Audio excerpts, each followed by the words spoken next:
Greetings! For this third episode of LfP, we have none other than the Untiltable Mountain himself, Gorg, playing Naga Siren in a high-level pub game. Let's dive straight into it.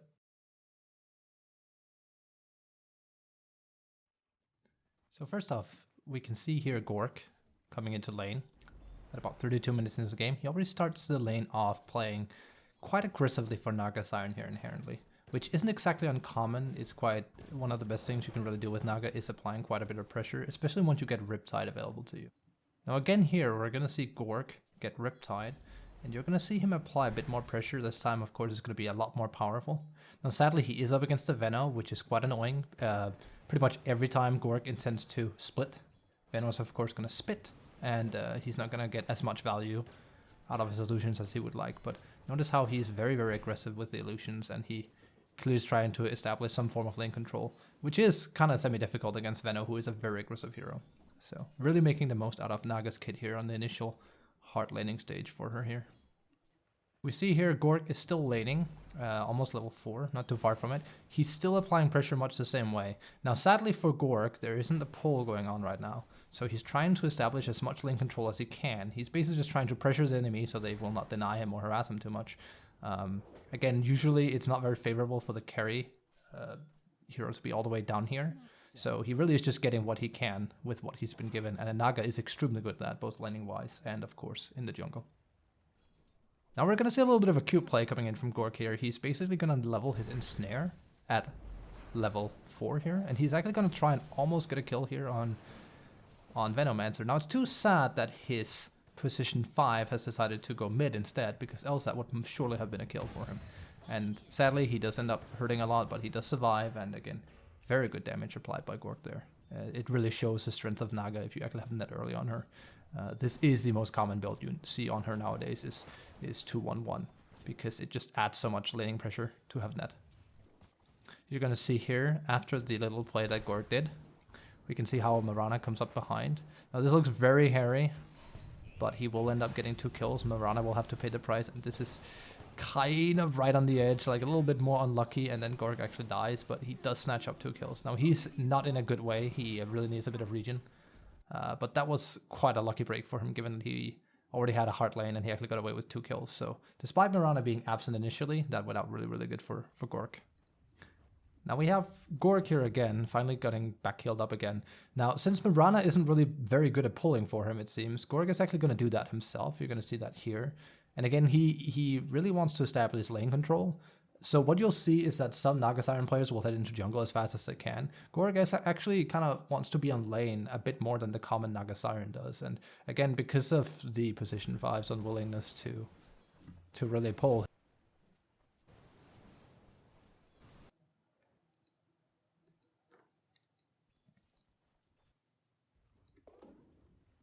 Now here for the first time we're going to see Gorg actually slowly start going into jungle. He's almost level 7 at this point. So he still wants to favor lane. Again, this kind of depends on what kind of Naga Siren player you're dealing with. But you'll notice how he's going to do what I call double dipping, where he's going to be spending time in jungle, but also try to get his safe lane when he's able. So he's basically going to send his hero out here, but he's going to have solutions, try and keep farming. Of course, they're going to fail off. The idea behind this is actually quite simple, is that you get the more experience from being on lane. So you want to preferably be here with your illusions taking jungle, if at all possible. Now we're also going to see that he creates quite a bit of pressure here, which is also a bit uncommon. Most players will actually go back to jungle and just let creep waves do their thing. Now this does actually come back to bite the poor man, because he's going to try and do a pusher with illusions, which is very, very clever and a lot of pressure. What he doesn't realize is that a bat is here to ganking, and it's basically going to be pretty much a 4-man rotation. It's going to kill him. So Rubik comes in here. Again, this is very sad, because he did not skill Song. Again, there's nothing inherently wrong with this. This is very common for Naga, but it does put Gorg in a precarious position where if you do there.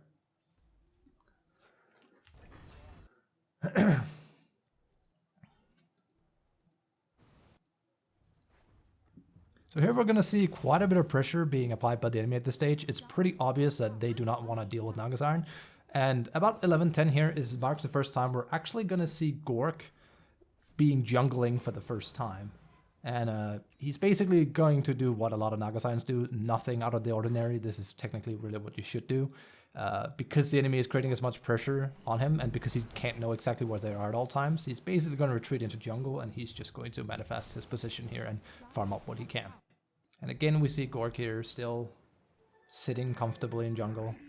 Nothing too specific, he's just going to manifest his lead here. And again, he's completely safe. All the way dug in here, he has allies spread around on the map. You see Mirana's up here taking care of the tower. You see they're giving vision down here. So Gorg is feeling very safe here. And this is always super pleasurable as a Naga Siren, is that you are not really in any danger of dying. And again, with as much pressure as they've already given on safe lane, it's quite obvious why he would want to take the safer position in this game right now. Now we're going to see something interesting here. And that's that Gorg actually comes mid and helps his team here with a song, which is not something you see all too often. So Pudge is in deep trouble here if he doesn't get help. But Gorg stays and he actually helps him out, which is quite surprising. You don't see this happening a lot from carry players in general. And sometimes you shouldn't do it either, but hey, he did help two of his teammates. So it shows a complete willingness on Gorg's part to actually help his team out when he's able to do so. So here again, we're going to see something a bit unique in that Gorg is AFK farming, which is good. But Mirana's actually going to ult, and here's the unique part again. You don't see this too often with Naga players in general. They like to farm it up, and nothing wrong with that. But Gorg is actually going to come and help his team, or at least attempt to. Now, obviously it doesn't really go all too well. His team is currently completely on the back foot, and all of them are dying. But it's more showing this willingness to try and help, which is... It can totally work out in Naga's favor. Of course, in this case it doesn't. But it already shows that Gorg as a player here is attempting to make something happen where he can.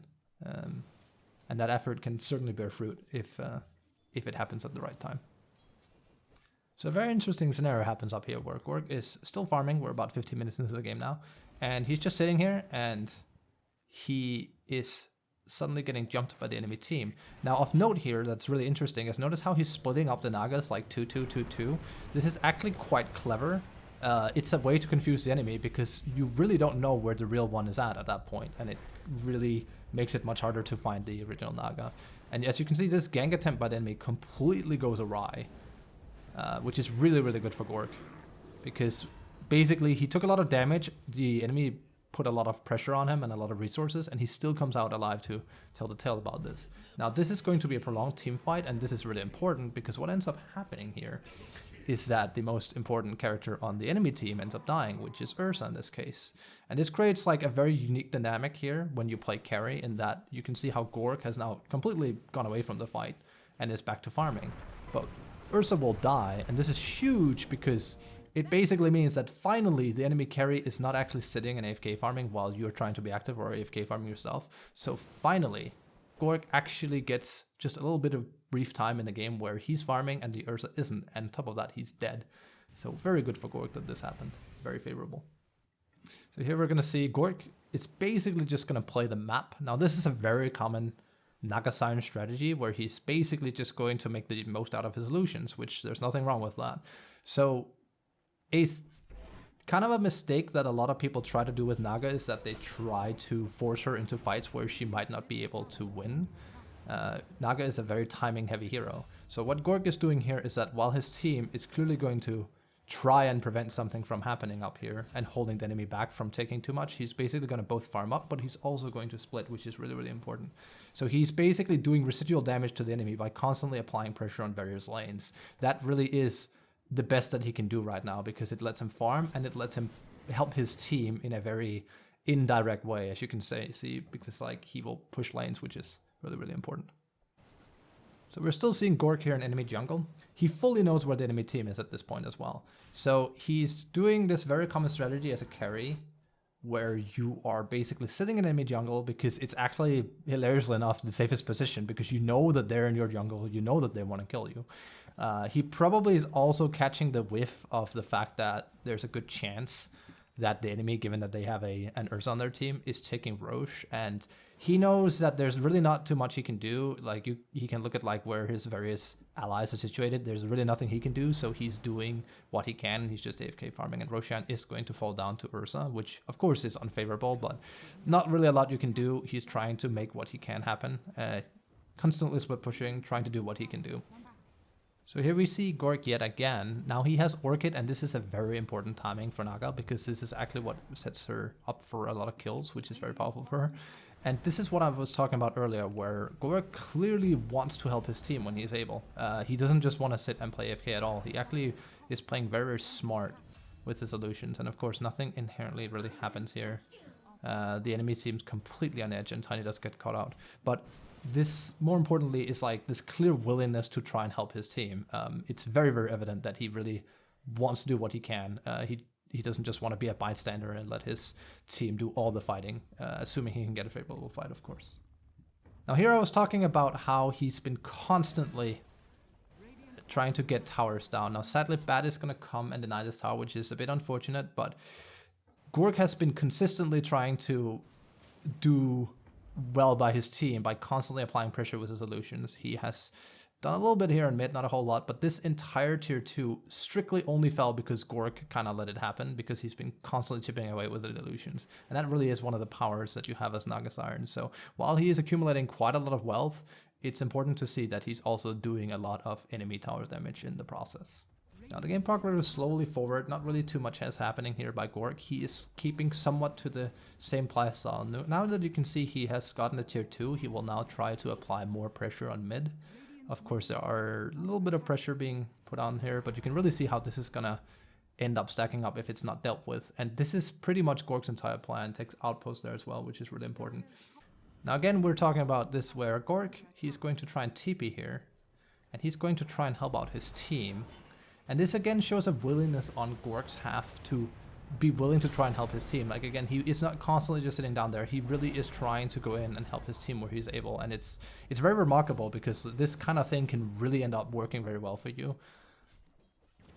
And again, it's a little bit of a scary team fight, but you can see it completely works out because he's there. And that's exactly it. Like that's the difference usually between lower level carry players and higher level ones. Is it's a bit scary to make that decision to do it, but you can see Gorg really tries to do it. It's very, very important, and it hasn't really paid off earlier in the game, but now he finally got 2 important kills. It also kind of strengthens the willingness and the happiness of the team, in the sense of like they now know how he plays and he's willing to help them, which is really, really important. Now yet another fight is gonna happen here, and again, much like the last time, Gorg is going to show up again showing that willingness of his to actually make the most out of that Orchid he has acquired. So they obviously ideally want Ursa, but Ursa is very, very tanky. Ursa is also very fat in this game, which is very annoying for Gorg. And this is not really going to go exactly the way they had wanted to, but they are going to snatch up a kill on the Clockwork. And again, what is the thing that's constantly keeping the enemy in check and getting them killed? It is Naga Net. So it is really safe to say that if Gorg wasn't present, these kind of fights wouldn't even turn out remotely favorable compared. Even if he is not really getting a lot of damage done in these fights, it is very much his hold that's doing it. They also, of course, have Naga Song to play around. So again, very well played by Gorg here, showing up and doing his bit to help his team out, so they don't get completely rolled over. So here we're going to see Gorg is using his illusions a lot to try and scout a little bit. Now this is sadly going to go horribly wrong. Again, he's trying to apply the same kind of playstyle, see if he can find someone, put a net on them, and Orchid them and kill them off. He does find Bat. Now the issue here is where his team is compared to him, and you're going to see a very unfortunate circumstances Rubik hooks him. And this entire thing leading him to him getting chain stunned, so he just dies. Very, very unfortunate. Because if that had been tackled slightly differently, that could have gone extremely well. Now this entire fight breaks out, which isn't good. Already bad enough that they start with Gorg dying on Naga, is that the enemy completely runs them over here, and it's really bad. And all of this is sadly going to culminate in losing a tier 2 for them. And this is exactly why you got to be careful taking fights like that. Something as bad as that can truly happen. Very, very sad. Now, as sad as the last fight was, right? We now have a Roche Pit fight that's going to go a lot more favorably. So they're trying to sneak Roche here on Radiant, and it doesn't go nearly as well as they want, as Naga Siren Song comes in here. This is a bad fight for Radiant. It's very, very scuffed initially. And it is Naga Song from Gorg that's going to come in here and kind of dominate the initial control. Now he does get put on cliff, which is very unfortunate, but he does get forced stuff down. And the majority, or half the majority anyway, of the Radiant team is now dead, so now Roche is up for the taking, and they are going to get Roche. And this is very important because most of Ursa's strength in the mid game is when he can get this Roche. This is the second Roche too, so there's even a Aghanim's shard for free there. He really wants this Aegis on Roshan, from Roshan on Ursa, so he can apply more pressure. And that now goes to Gorg instead, which is very, very unfortunate for Ursa. So good initiation by Gorg there. He really is the one initiating most of these fights for their dire team. Now we're going to have another fight in here where Gorg is trying to get stuff started.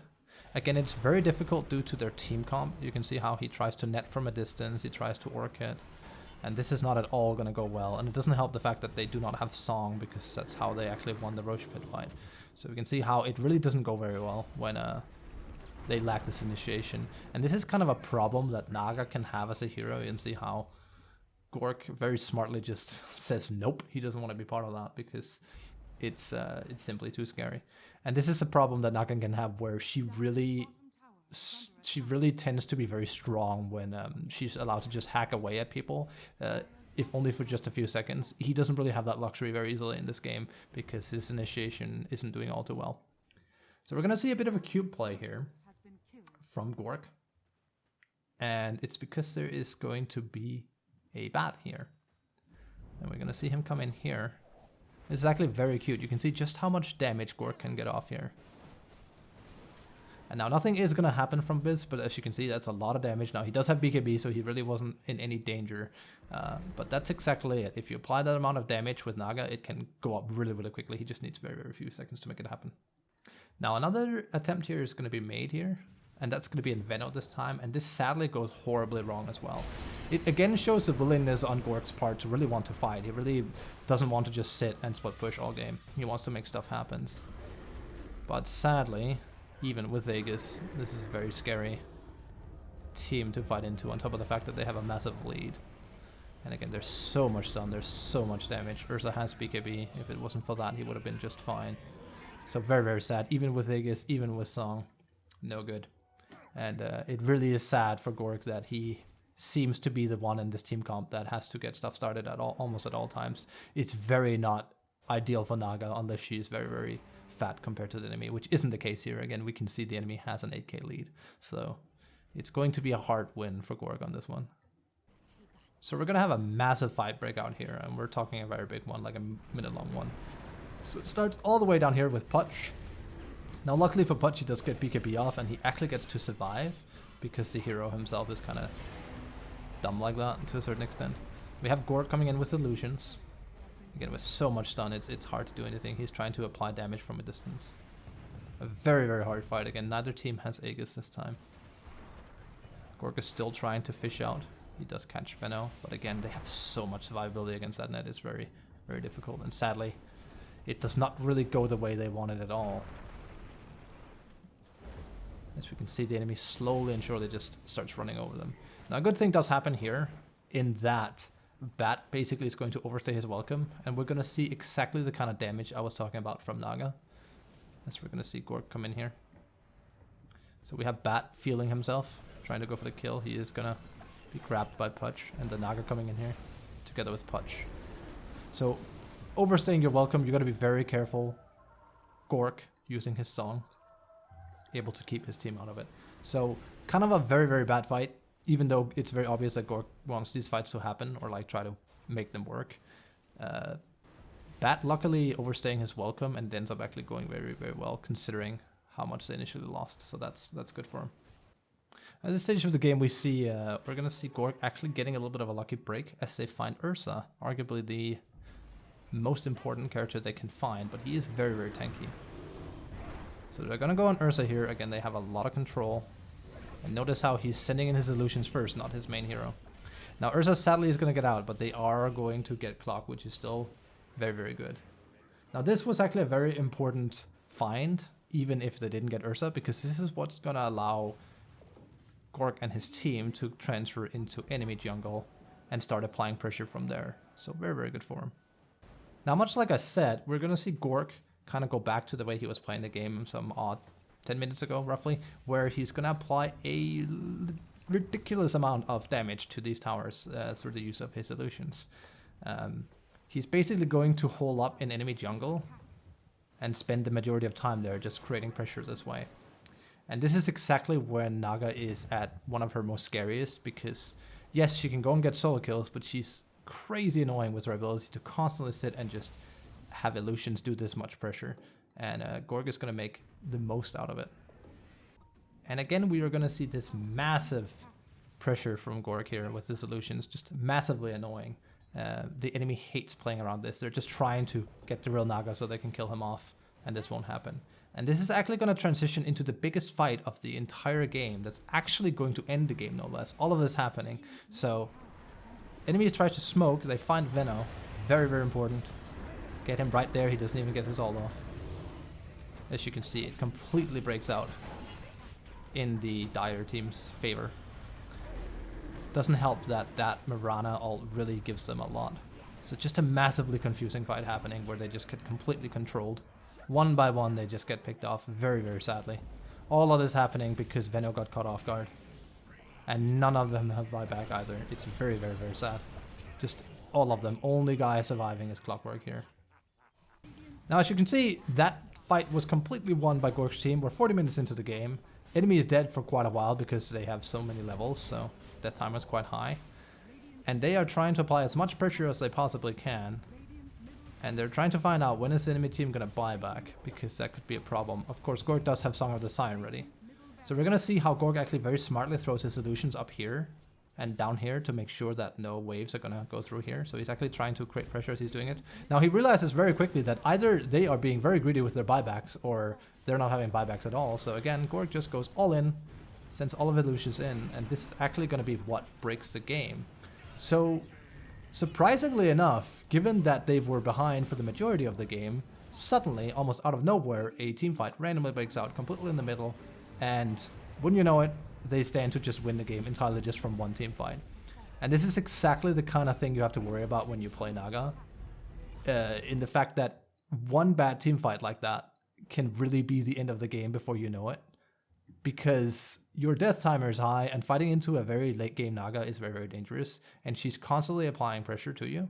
So you really gotta watch out for something like that happening. So very well played from Gorg, just constantly putting the enemy team here at like a disadvantage by using his illusions, them trying to circumvent it by a smoke, and it completely blows up in their face. And it leads to Gorg winning the game. And now the game, no less, going 7-3-10 by the end of it. A very sudden end to the game indeed. Let's go over some brief notes of data that's really worth extracting from this game. Gorg uses illusions a lot in mid-game to create creep rate pressure. He made the most of his illusions by boxing the enemy in somewhat and not letting them play to their strength, as well as achieving tower damage through doing it. Gorg was surprisingly active for an early Naga Siren, but also showed remarkable restraint. He would show up for potential would-be fights, either to help his team out with his song or to try to pick up a direct kill.